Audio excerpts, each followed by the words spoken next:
డిఆర్డీఓలో job, అదీ ఎలాంటి రాత పరీక్ష లేకుండా నేరుగా ఇంటర్వ్యూతో.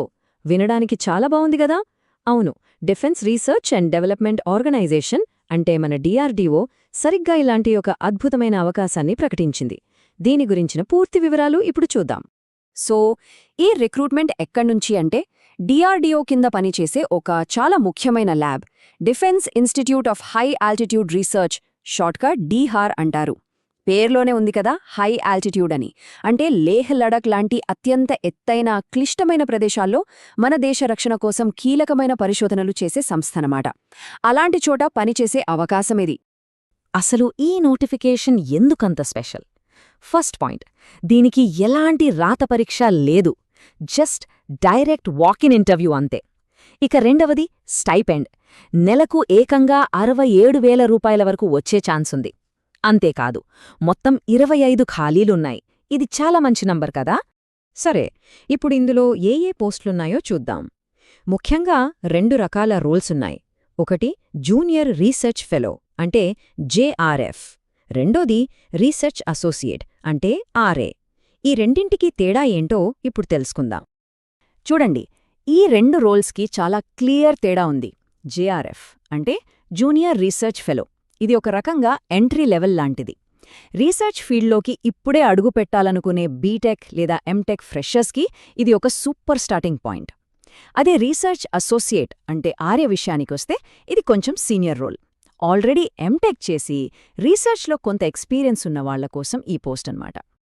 ఇక్కడ గమనించాల్సిన విషయమేంటంటే, జూనియర్ రీసెర్చ్ ఫెలో అంటే జేఆర్ఎఫ్ పోస్టులు ఏకంగా 22ఉన్నాయి. ఇది చాలా పెద్ద సంఖ్య. రీసెర్చ్ వైపు కెరియర్ మొదలుపెట్టాలనుకునే వాళ్లకు ఇది నిజంగా ఒక గోల్డెన్ ఆపర్చునిటీ. అలాగే రీసెర్చ్ అసోసియేట్ అంటే ఎక్స్పీరియన్స్ ఉన్న క్యాండిడేట్స్ కోసం 3 పోస్టులు అందుబాటులో ఉన్నాయి. రైట్, పోస్టుల గురించి తెలిసింది కదా. మరి వీటికి ఎవరు అర్హులు? ఇప్పుడు మోస్ట్ ఇంపార్టెంట్ సెక్షన్కి వచ్చేశాం, ఎలిజిబిలిటీ. ఎవరికి ఎలాంటి క్వాలిఫికేషన్స్ ఉండాలో వివరంగా చూద్దాం. ముందుగా జూనియర్ రీసెర్చ్ ఫెలో అంటే జేఆర్ఎఫ్ పోస్ట్ గురించి మాట్లాడుకుందాం. దీనికి క్వాలిఫై అవ్వడానికి 2 దారులున్నాయి. అవేంటో చూద్దాం. ఓకే, జేఆర్ఎఫ్ పోస్ట్కి 2 ఆప్షన్స్ ఉన్నాయి. ఆప్షన్ 1 బీటెక్ గ్రాడ్యుయేట్స్కి. వీళ్ళు ఫస్ట్ డివిజన్లో పాస్ అవ్వాలి, దాంతోపాటు ఖచ్చితంగా వ్యాలిడ్ గేట్ స్కోర్ ఉండాలి. ఇది మ్యాండేటరీ. ఇక ఆప్షన్ 2 ఎంటెక్ గ్రాడ్యుయేట్స్కి. వీళ్ళు గ్రాడ్యుయేషన్లో అంటే బీటెక్లో, పోస్ట్ గ్రాడ్యుయేషన్లో అంటే ఎంటెక్లో, రెండింటిలోనూ ఫస్ట్ డివిజన్లో ఉండాలి.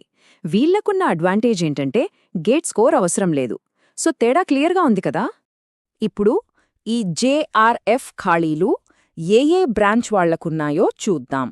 మెకానికల్ ఇంజనీరింగ్కి 7 పోస్టులు, అలాగే ఎలక్ట్రానిక్స్ అండ్ కమ్యూనికేషన్ లేదా ఇన్స్ట్రుమెంటేషన్కి కూడా 7 పోస్టులున్నాయి.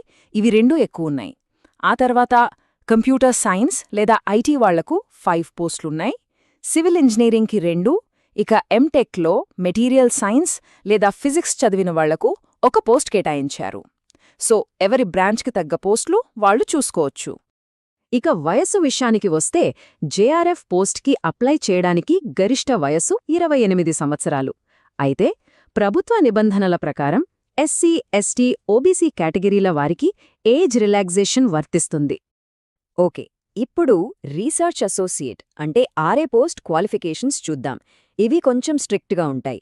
ముందుగా మెకానికల్, ఈ&ఐ లేదా కంప్యూటర్ సైన్స్ లాంటి స్పెసిఫిక్ బ్రాంచెస్లో ఎంటెక్ ఉండాలి. అదొకటే సరిపోదు, దానికి తోడు ఎంటెక్ తర్వాత 3 సంవత్సరాలు రీసెర్చ్, టీచింగ్ లేదా డిజైన్ ఫీల్డ్లో అనుభవం ఉండాలి. అంతేనా? ఇంకా ఉంది, కనీసం ఒక్క రీసెర్చ్ పేపర్ అయినా ఒక ఎస్సీఐ జర్నల్లో పబ్లిష్ చేసి ఉండాలి. ఈ 3 కండిషన్స్ మీట్ అవ్వాలి.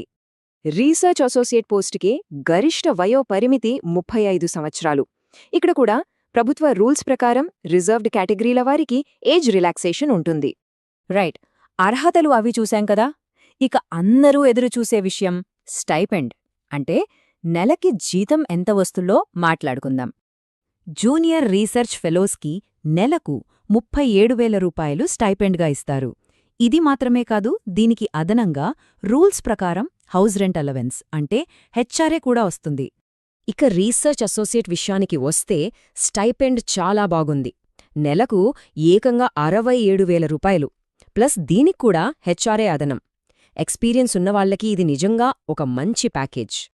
ఓకే, అన్నీ బావున్నాయి. మరి దీనికి ఎలా అప్లై చేయాలి? ఇంటర్వ్యూ ప్రాసెస్ ఏంటి?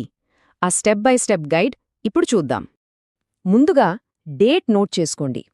వాకిన్ ఇంటర్వ్యూ తేదీ ఫిబ్రవరి 24, 2026. అది మంగళవారం వస్తుంది. రిపోర్టింగ్ టైం ఉదయం 8:45. టైంకి ముందే అక్కడుండటం బెటర్. ఇంటర్వ్యూ ఎక్కడ జరుగుతోంది అంటే address DIHR base station, industrial area phase 2, Chandigarh, pin code 160002. So వెళ్లాలనుకునేవాళ్లు లొకేషన్ ఒకసారి చెక్ చేసుకోండి. సరే, ఇంటర్వ్యూ రోజు ప్రాసెస్ ఎలా ఉంటుందంటే చాలా సింపుల్. ఫస్ట్ మీ డాక్యుమెంట్స్ అన్నీ రెడీ చేసుకోవాలి. నీట్గా టైప్ చేసిన బయోడేటా, మీ ఒరిజినల్ సర్టిఫికెట్స్ అంటే పుట్టిన తేదీ, ఎడ్యుకేషన్ క్వాలిఫికేషన్స్, వాటన్నిటికీ సెల్ఫ్ అటెస్టెడ్ జిరాక్స్ కాపీలు కూడా తీసుకెళ్లాలి. రెండవ స్టెప్, చెప్పిన టైంకి అంటే ఉదయం 8:45 కల్లా చండీగఢ్లోని వెన్యూకి చేరుకోవాలి. అక్కడ మూడవ స్టెప్గా ముందు మీ డాక్యుమెంట్స్ వెరిఫై చేస్తారు. అంతా ఓకే అనుకుంటే ఫైనల్ స్టెప్, స్క్రీనింగ్లో సెలెక్ట్ అయిన వాళ్లకి అదే రోజు ఇంటర్వ్యూ కండక్ట్ చేస్తారు. ఓకే, వెళ్లడానికి రెడీ అయ్యే ముందు ఇంకొన్ని ముఖ్యమైన విషయాలున్నాయి. వీటిని కూడా తెలుసుకోవడం చాలా అవసరం. కొన్ని కండిషన్స్ గుర్తుపెట్టుకోవాలి. మొట్టమొదటిది, ఇది ఒక ఫెలోషిప్, పర్మనెంట్ గవర్నమెంట్ జాబ్ కాదు. రెండవది, ఈ ఫెలోషిప్ చేస్తే ఫ్యూచర్లో DRDOలో పర్మనెంట్ జాబ్ వస్తుందన్న గ్యారంటీ ఏమీ లేదు. మూడవది, ఇది హై ఆల్టిట్యూడ్ రీసెర్చ్ కాబట్టి ఎత్తైన ప్రదేశాల్లో పనిచేయటానికి మెడికల్గా ఫిట్గా ఉండాలి. ఇక చివరిగా, ఇంటర్వ్యూకి అటెండ్ అవ్వడానికి ఎలాంటి ప్రయాణ ఖర్చులు అంటే TADA ఇవ్వరు, ఇది గమనించాలి. మొత్తం వివరాలు చూశాం కదా. ఇప్పుడొక ప్రశ్న మిగిలి ఉంది. మన దేశ రక్షణ పరిశోధన రంగంలో కెరియర్ని మొదలుపెట్టడానికి ఇదొక మంచి అవకాశమవుతుందా? దీనిపై ఆసక్తి ఉన్నవాళ్లకు ఇది ఖచ్చితంగా కెరియర్లో ఒక కీలకమైన ముందడుగు అయ్యే అవకాశముంది. ఆలోచించండి.